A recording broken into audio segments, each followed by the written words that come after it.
Pastor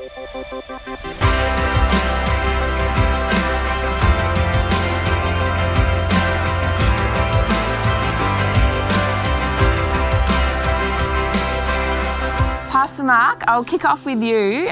Tell us, what does church growth look like? Many people would think it's more campuses and more services. Is that correct? It can be. I think that's the fruit. That's the result. That's what you get at the end. Certainly, I think it's something that you aim for, but I think there's an undergirding of other things that should be there. You know, I think when I talk to guys or girls about growth, I probably start with the concept of health. Healthy things grow, so if we can get it healthy and alive and that sort of thing, then it will eventually grow. So, and I think, therefore, it's probably more of an issue of defining health first, and then things will eventually grow. So, I mean, it's great to have great big services and so on, but I think if that's the aim, then often many leaders, including us, we can get disappointed pretty quickly. So what does health look like? I knew you were going to ask that question. Look, I think it probably means different things to different people. I think the basics of health, from my point of view, are that it's got a clear vision. Yeah. And that not just the visionary knows the vision, but it's the church community gets it and they own that. Mm-hmm. I think it's outward looking, so that it's not just self-focused, but it's connected to the community. Yeah. And knows and begins to meet the needs of the community. I think that it develops good, healthy teams so that people are engaged. There's a high level of cultural engagement and team engagement. And probably the last thing that I can think of right now is that it's got a culture of multiplication. So things that are within it multiply. So connect groups are multiplying, disciples are multiplying, and eventually things like services and congregations begin to multiply. And that's when you start to see that external numbers growth. Yeah. But it really starts at the core, almost like a cell dividing. So if you see disciples multiplying, like discipling each other, and connect groups multiplying, you probably down the line will begin to see a whole bunch of other things happen as well. Yeah. So when I go to a church to visit or talk to the pastor, that's often what I'm looking for first. And then eventually those other things begin to take place. Yeah. So. You have, within your church and your team, you've been able to reach a range of people from different cultures, different countries. How was that a strategy? Has that just happened naturally? Is that something you felt like God, asked you to do? Like, how did that come about? Yeah. Silverwater is a very multi-ethnic church. You'd have to say it's like a snapshot of heaven, which totally. I love. Yeah. And it does reflect the diversity in the geography around Silverwater. What's awesome is Jesus is just so winning for every ethnic group, and under the banner of Jesus, everyone comes in with their uniqueness and their traditions, and they unite. And so it's amazing at Silverwater. I don't feel any cultural divide amongst the groups. They just unite under Jesus. Wow. And what we've found is, I remember we started with one African, Patrick, great guy. And what happened in establishing him in leadership, it put in front of the people, it made it clear that we value diversity in putting him up in a leadership role. And now there's this whole right wing of Silverwater in the seating section on a Sunday morning, which is overflowing with Africans. So I would say that's a strategy in making sure that there's diversity across our worship team, our platform team. It shows that we value and are releasing and endorsing these groups, and awesome. The increase comes that way. Even things like making sure we have translation available to bridge the language divide. We've seen a big influx of Syrians in a recent season, and we've made sure that we've got Arabic translation available. And what we're doing is not just translating language, we're actually translating culture. So in the translation throughout the service, because the Syrians are coming from a more subdued, traditional worship expression, and a C3 is so dynamic and loud and passionate, and so our translator is actually translating the culture as well. This is what's happening as the meeting leader exhorts thoughts, and this is why we're lifting our hands. And so they're describing it and totally unpackaging it for the people, which is really helpful because then it just disarms any apprehension they might have. And it's awesome in our salvation altar calls in the recent season. Sometimes half the altar is filled with Syrians, half is filled with Persians, and there's translation happening on both sides. And I feel like this is such a sacred moment. My total heartburst. It's amazing. Now, Kathy, you oversee a whole region, or have a lot of input into a whole separate region, plus, of course, See Through Ride. Yes. What are some of the keys and strategies, do you think, that have been successful in your journey of church growth? Well, we've planted a lot of churches overseas in quite difficult nations, which, to begin with, wasn't even in our mind. It just, the Lord really placed something on Richard, and so Richard just went to see. And then one thing after another happened, and Richard has always believed that we need to plant churches where we already have a relationship. So we've planted many churches in many different nations, but prior to that has been many, many years of relationship. And some of the keys are understanding that we have a wonderful core values in C3, and so to transport that into other nations is actually just such a wonderful opportunity. I totally believe that C3 just has this breath and life about it, and so all of the nations of the world really need it. They need Jesus, and so we've just kind of gone wherever the Lord has taken us to, but it's understanding the context of where we are and not offending, but also giving people the opportunity to rise in a more culturally relevant and brighter expression perhaps of the kingdom. One of the greatest problems that not we face, but the church planters face, is the biggest obstacle of all is persecution for them, and so that's been something we've really had to navigate. So they kind of experience persecution on several levels. One is perhaps from a majority religion around them, there's an obvious persecution.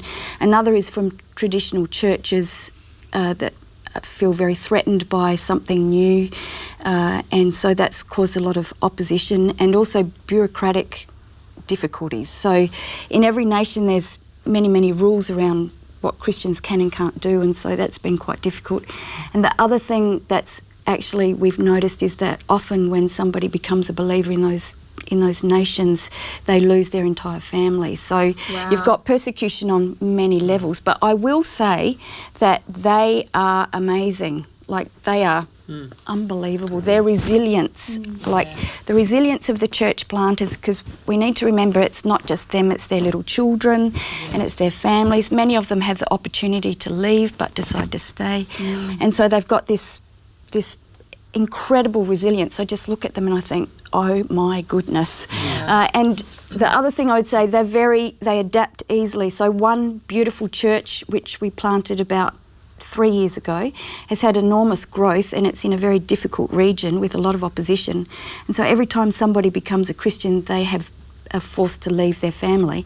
So the little church itself has nearly all of their young adults living at the church with the pastor and their family, which is not something we would face. No. So I don't have all of the young adults living at my house from our church, and so they adapt so well. They really, I look at them and I think, oh my goodness, you are mighty. And so they grow so rapidly, and it's just such a delight. And when there's a salvation, like in those places, we all rejoice. Even back at Ride, when we know, we really rejoice, and it's just, our church is totally on board with all of that. Like, we just really feel that's our call as a church. That's our call. That's what we really love to do, and so our hearts are knitted with theirs. So, How do you support them and encourage the pastors and like, I mean, from over here? Like, what? Well, there's a couple of things that work really well. One is that Richard travels there often in order to mentor them and help them along. They love any connection at all. The other thing is we sometimes send teams over there, which makes a huge difference when an ordinary member in the church comes back and says, I know this pastor and that pastor, and their hearts are just so knitted. And the other thing is that when we're able to, we bring those pastors to Ride, and it gives them the opportunity to watch, because sometimes it's hard to explain what the possibilities are for them. But when they can actually see it on an ordinary Sunday, they often go, oh, got it. And so that's perhaps our best way. But Richard does much travelling backwards and forwards to mentor and support and encourage, and it's good. Do you find any of that kind of dynamic at work at Silverwater, or people are... Yeah, actually there's a number of themes that I'm picking up on that Kathy's articulating, and there's a lot of likeness. So local Australian church, but with the multi-ethnic groups of people, and in the far corners of the earth. Things like the opposition, the religious opposition amongst the Syrians. There's been a pull. There's direct opposition to Pentecostal churches so they find themselves in decision-making points. The importance to be culturally sensitive is another thing. Definitely not to be dismissive of values which go from generation to generation to generation, but to enlarge our hearts, to embrace those details. And the gift of hospitality to build the local church. I feel that Silverwater is uniquely blessed in the richness, because the value of hospitality and the value of family that those ethnic groups bring to the church, there's such a special sense of love in that place because of that. So there's a lot of likeness, both globally and locally. Yeah.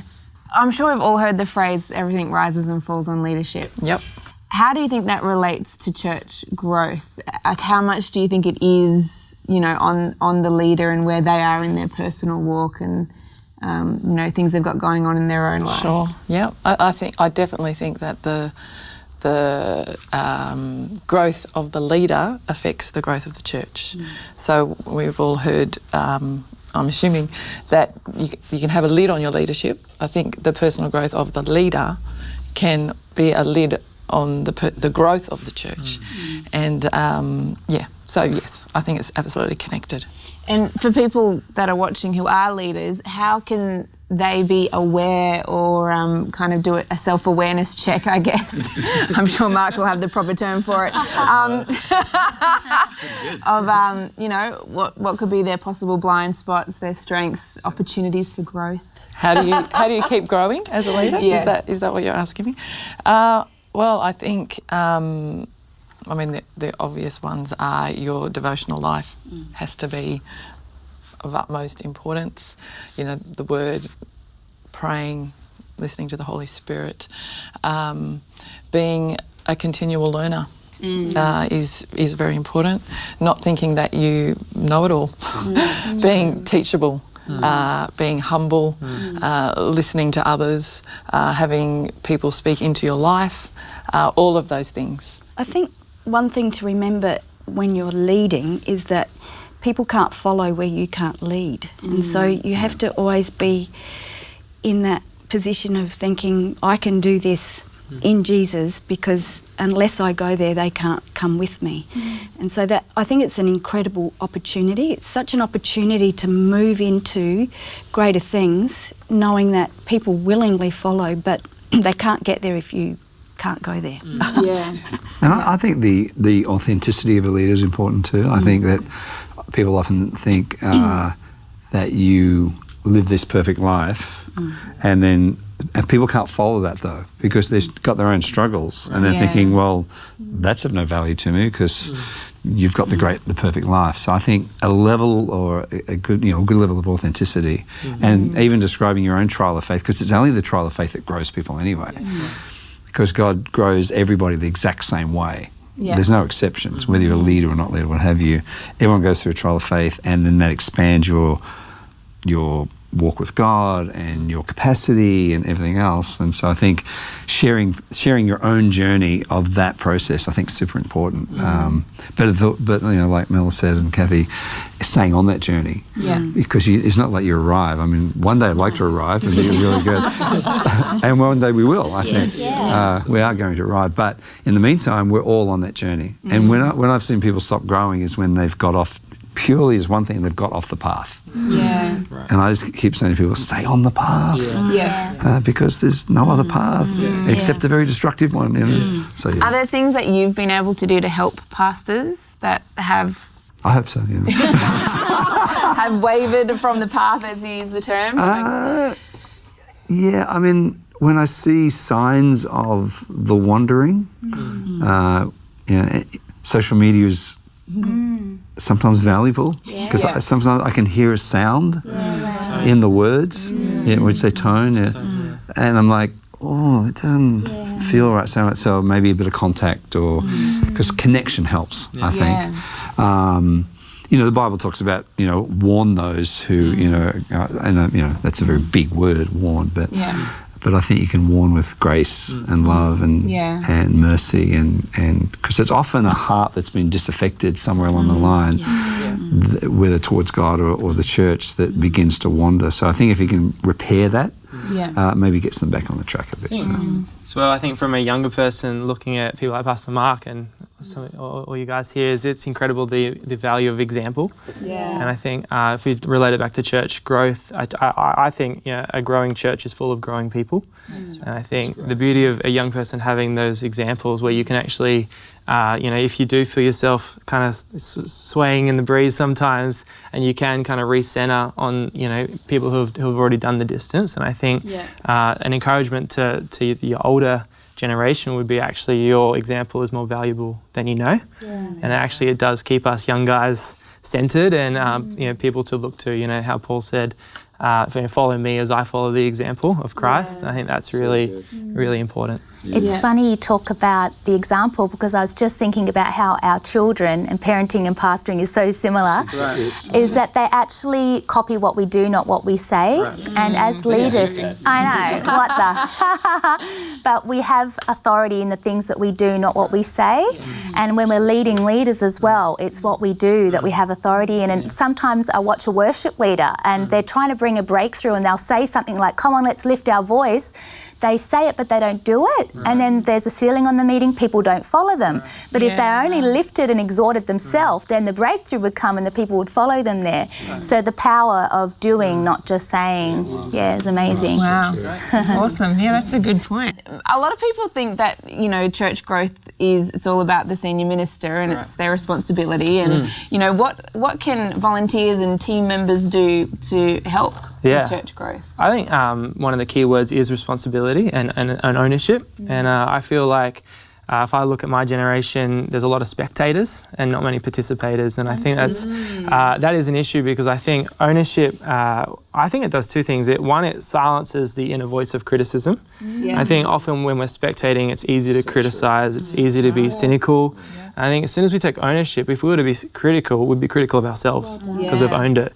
But also what it does is I think ownership breeds creativity, because because it's yours, you care for it, and therefore you want to, not only do you see the problems, and I think there's nothing wrong with seeing issues, but when you're taking ownership, you see solutions as well. I think ownership really breeds problem solvers, and I think that's probably what we need the most of, is we have a lot of problem givers, not many problem solvers, And I think probably the other side of the coin is that we need to probably change our perception that I'm not attending church, I am the church. I think when we do that, our whole mentality changes. And so if the church is struggling, I'm struggling. If the church is thriving, I'm thriving.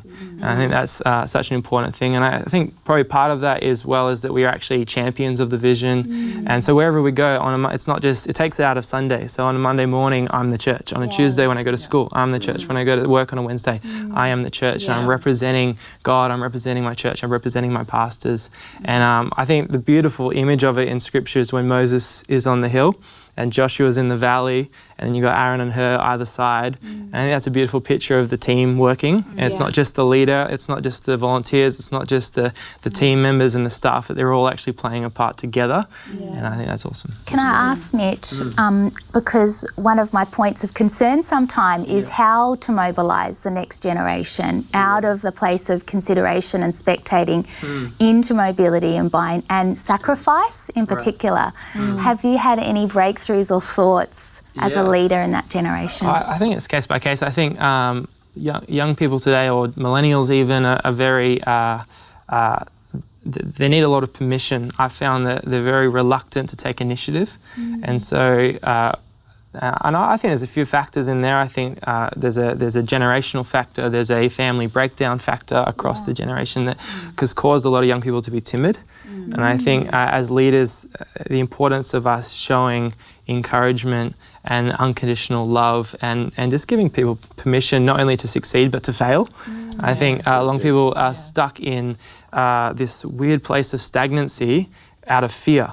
You know, and you see even Paul encouraging Timothy in that sort of generational model where he says, hey, you've not been given a spirit of fear or timidity, but power. And I think that encouragement to the younger generation is really important. Can I ask one more question, Em? Yeah. I'm wearing your hat. No, it's not. This is a round table. You guys talk and I'll sit back. Just about the absence of mothers and fathers and the changing of the family shape and raising a generation that really need the spirit of adoption and a lot of love. Can you talk a bit about your insight into that coming around the next generation? Sure. I think young people have lost a lot of identity. I think that what you're alluding to there is young people are very confused. There's a lot of confusion. There's a lot of prevailing voices. And because of the lack of the family unit and the lack of the voice of the father and the voice of the mother, it's actually caused a lot of murky waters around our generation's identity. And I think we've probably all experienced, I know I have, when there's a kind of a double-mindedness in who we are, there's a apathy about what we do. And I think our ability, and that's why the church's voice is so important, because and the generation that have gone before us is their voice, because it's actually stabilising what truth is, and it's bringing a sense of clarity into those murky waters and really empowers young people.